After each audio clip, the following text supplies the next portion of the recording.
யாக்கோபின் பயணத்திலே பெத்தேலில் ஆசீர்வதித்தார். யாக்கோபின் பயணத்திலே பெத்தேலில் ஆசீர்வதித்தார்.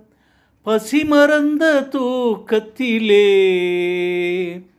தரிசனம் கண்டு கொண்டார்.